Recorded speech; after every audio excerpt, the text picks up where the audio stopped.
नमस्कार, आप देख रहे हैं वाराणसी पब्लिक न्यूज। मैं Vishal Kumar Maurya. One nation one election को लेकर आज बैठक बुलाई गई थी पूर्व राष्ट्रपति रामनाथ कोविंद के पास। हमारे साथ कांग्रेस प्रवक्ता हैं वैभव त्रिपाठी जी। वैभव त्रिपाठी जी, आपका जिस तरीके से आज वन नेशनल इलेक्शन को लेकर पूर्व राष्ट्रपति देखिए, ऐसा है तो पहले तो पूर्व राष्ट्रपति को कमेटी का अध्यक्ष बना देना ही अपने आप में जो परंपराएं हैं उसके खिलाफ। दूसरी चीज़, वन नेशन वन इलेक्शन इतना आसान नहीं है। इनको पहले पूरे देश के लगभग 50% विधानसभाओं में 2/3 बहुमत से इस बात का प्रस्ताव पास कराना होगा।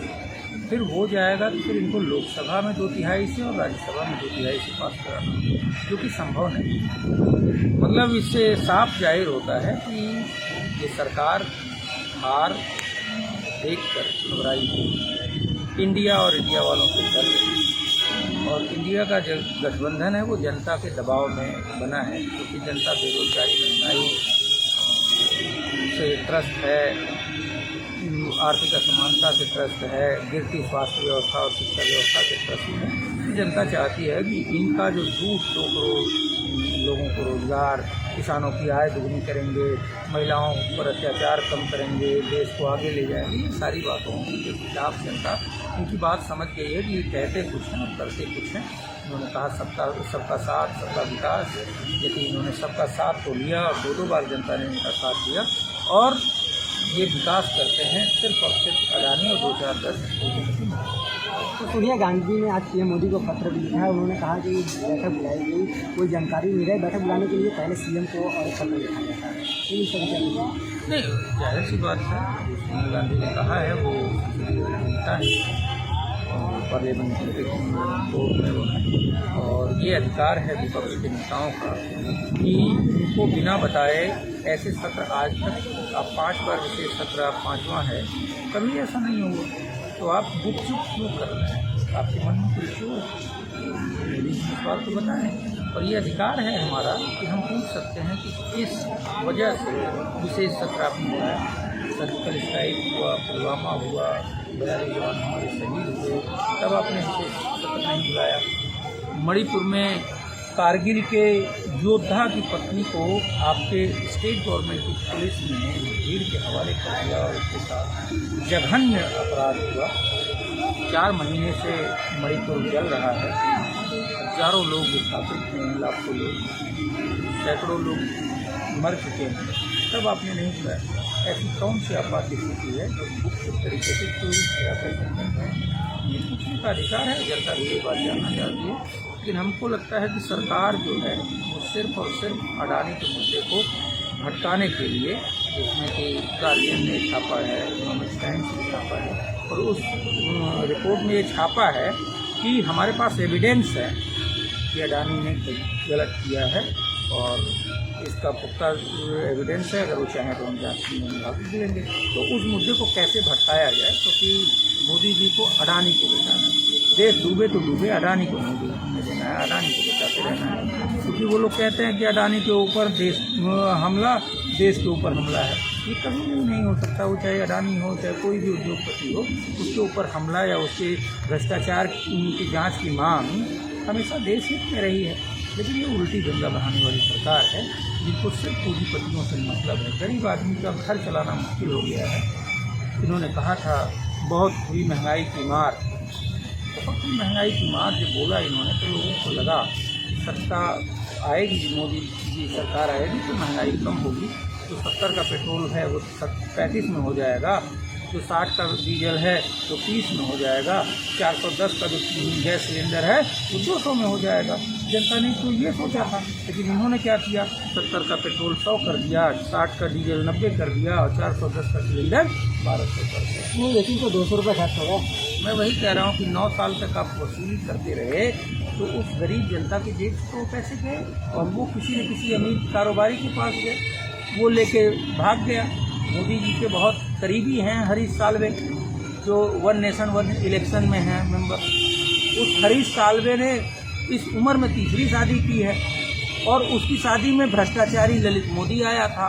मतलब मोदी, हरीश साल्वे, ललित मोदी, ये सब एक ही भ्रष्टाचारियों की गैंग है। तो सब आपस में मिले हैं, पब्लिक को बताते हैं कि नहीं हम भ्रष्टाचार के खिलाफ हैं, लेकिन मोदी जी किसी भी भ्रष्टाचार की जांच नहीं कराते। इसका साफ और सीधा सा मतलब है कि वो पब्लिक मीटिंग में पब्लिक के सामने तो कहते हैं हम भ्रष्टाचार की लड़ाई लड़ेंगे, लेकिन वो भ्रष्टाचारियों के साथ मिले हुए हैं और भ्रष्टाचारियों से पैसा लेके ही चुनाव लड़ना चाहते हैं। और यही कारण है कि अडानी के भ्रष्टाचार को छिपाना चाहते हैं और देश को मूल मुद्दों से भटकाना है। महंगाई, बेरोजगारी, गिरती स्वास्थ्य व्यवस्था, गिरती अर्थव्यवस्था, गिरती शिक्षा व्यवस्था, उसको कैसे डिरेल किया जाए और जनता के मुद्दों से भटका के अडानी को प्रोटेक्ट किया जाए और अडानी के पैसे से चुनाव लड़ा जाए। अब तक आज़ाद देश के बाद 5वीं वाली बैठक बुलाई गई है। देखिए, बैठक विशेष सत्र बुलाना सरकार का अपना विशेषाधिकार है, हमको उससे आपत्ति नहीं है, लेकिन जिस तरीके से बुलाई गई है गुप्त तरीके से, चोरी से, अडानी की एक तरफ रिपोर्ट छपती है, दूसरी तरफ ट्विटर पे संसदीय कार्य मंत्री कहते हैं 5 दिन का विशेष सत्र। आज तक हुआ 4 बार में, आप बता दीजिए कि कभी हुआ हो। बिजनेस एडवाइजरी कमेटी है, उसके लिए सत्र बुलाने से पहले उसकी बैठक होती है, उसमें सभी दल के लोग होते हैं, क्या क्या मुद्दे हैं वो सारे मुद्दों की चर्चा होती है। देश किसी के व्यक्तिगत जागीर तो है नहीं, देश की सारी चीज़ें सार्वजनिक होनी चाहिए। तो मोदी सरकार क्यों गुप्त चोरी से कुछ करना चाहते हैं, गोपनीय तरीके से ये सब कर रहे हैं, ये सवाल है। तो सवाल विपक्ष के लोग पूछ रहे हैं, लेकिन जो मोदी सरकार है वो गैर जिम्मेदार है, तो किसी बात की कोई जिम्मेदारी नहीं।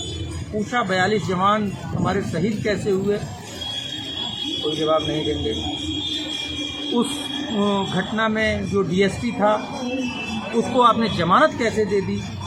संजीव भट्ट जो मोदी के भ्रष्टाचार और मोदी के कुत्तों को उजागर कर रहे थे, सीनियर आईपीएस थे, वो आज भी जेल में है, लेकिन वो जो है डीएसपी वो आज़ाद हो गया क्योंकि वो सरकार के साथ है, सरकार की मिलीभगत है। सत्यपाल मलिक जो पूर्व राज्यपाल जम्मू एंड कश्मीर के हैं, वो कहते हैं कि इसमें प्रधानमंत्री भागीदार है।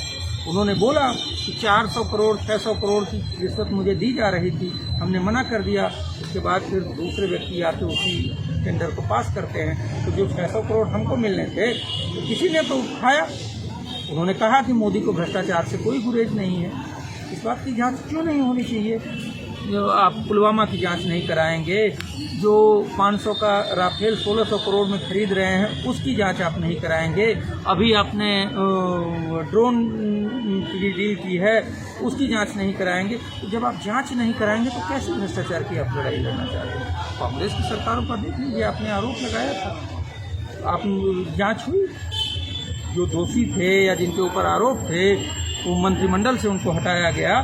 जो वैधानिक प्रक्रिया है वो होनी चाहिए, लेकिन हो क्या रहा है? मोदी जी कहते हैं कि ना यहाँ जांच होती है, ना किसी को सजा होती है, ना ही किसी मंत्री को हटाया जाता है, ना ही कोई इस्तीफा होता है। तो ये तो बेशर्मी है ना। आप इस बात को बता दीजिए कि जिस सीएजी के रिपोर्ट के आधार पर 2G आप हल्ला करते रहे, बाद में कोर्ट में कुछ नहीं निकला और कोर्ट ने कहा कि कोई भ्रष्टाचार नहीं हुआ।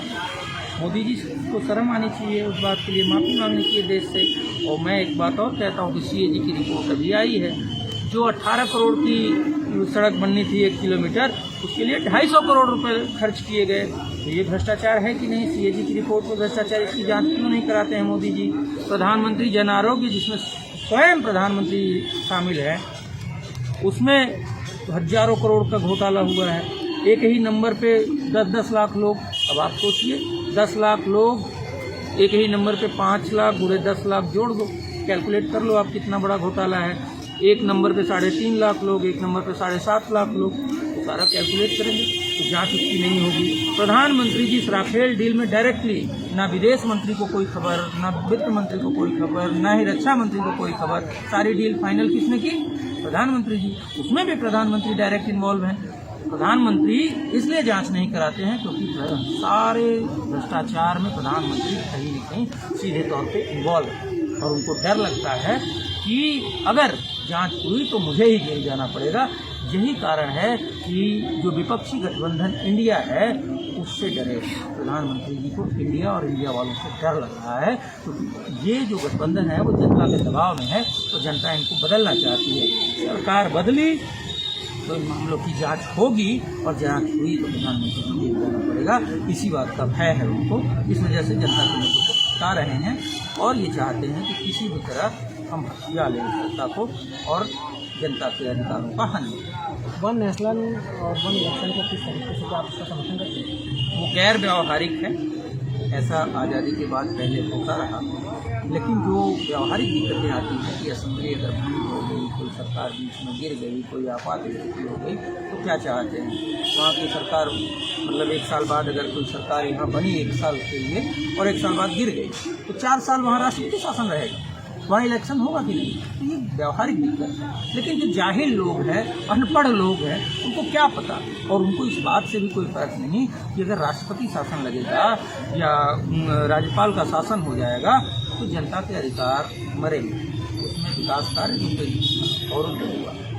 लेकिन सरकार चाहती है कि सारा सत्ता हमारे हाथ में हो।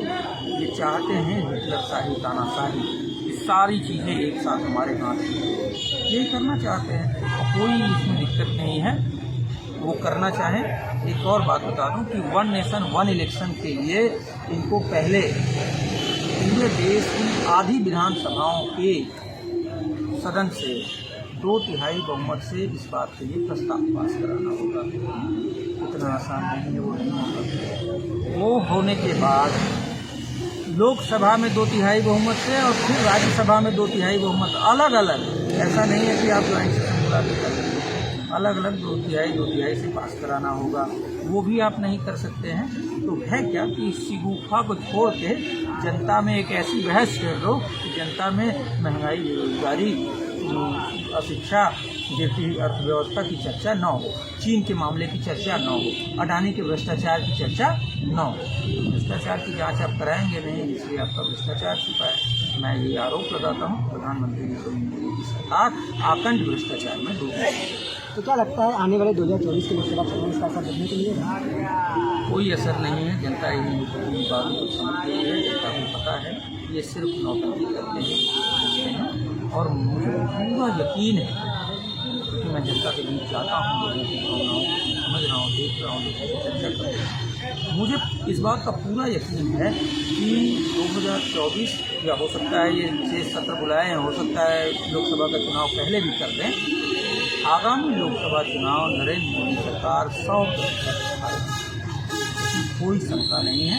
जनता एक होके इंडिया गठबंधन भाजपा और एनडीए को हटाएगी। लेकिन लगातार देखा जा रहा है कि वर्तमान में जो सत्ता है, जो सारे लोग हैं वो लोग तो बता रहे हैं तो फिर से हम आ रहे हैं। भाई ऐसा है कि आपको लगता है कि भाजपा वाले कहेंगे क्या? भाजपा वाले कहेंगे कि हम हार रहे हैं? नहीं ना कहेंगे। तो वो अपनी बात कर रहे हैं, लेकिन जनता अपनी बात कह रही है। जनता, किसी जनता के बीच में जाइए, कोई सवाल कीजिए, लोग भागने लगते हैं, माइक को क्यों नहीं बोलना चाहते? भय का माहौल। लेकिन जब वोट देने जाएंगे तो वहाँ भय नहीं है, वहाँ बंदूक की नोक पे आप वोटिंग नहीं करा सकते। जनता तो इस बात का इंतजार कर रही है कि बस 7 महीने की और इनकी सरकार है। जैसे ही चुनाव आएगा इनको हम सबक सिखाएंगे और इनका अहंकार तोड़ेंगे। जिस तरीके से गरीबों के हक पे डाका इन्होंने डाला है, किसानों के हक पे डाका डाला है, मजदूरों के हक पे डाका डाला है, युवाओं के हक पे डाका डाला है, हम इनको सत्ता से करके ही मानेंगे। और इंडिया जो है वो गरीबों का भी उतना ही है जितना अमीरों का। एक भिखारी का भी ये इंडिया उतना ही है जितना अडानी का है। तो इस बात के लिए आप एकदम निश्चिंत रहिए कि वो गरीब जनता आप जाग रही है, तो वो गरीब जनता इस सत्ता को, अहंकारी संघर्षकार को सत्ता से बेदखल करके ही माने। लेकिन लगातार बस कह रही है कि इंडिया के पास नेता कह नहीं है, राहुल गांधी का देखिए ऐसा है कि गैर संवैधानिक बात करना भाजपा का है। ये तिरंगे को नहीं मानते थे, तिरंगे को पैरों से रोकते थे, तिरंगे को अपने कहते थे। आज जब इनकी कहते हैं ना धरती लगी फटने, खैरात लगी बटने, जब इनको हार दिखने लगता है तो कर रहे हैं ना हर घर तिरंगा। जो संघ 52 सालों तक अपने मुख्यालय पर तिरंगा नहीं फहराया, कुछ लड़कों ने जब तिरंगा के मुख्यालय पे जाके झंडा फहरा दिया, उनको जेल में भिजवा दिया, उनको बहुत मारा पीटा। वो संघ के लोग तिरंगा फहराने को मजबूर हुए। कांग्रेस और नेहरू, पटेल, गांधी की सोच की जीत है, सावरकर और गोडसे की सोच की हार है। इस बात को समझिए यही मैं कह रहा हूँ, संवैधानिक बात मैं कह रहा था।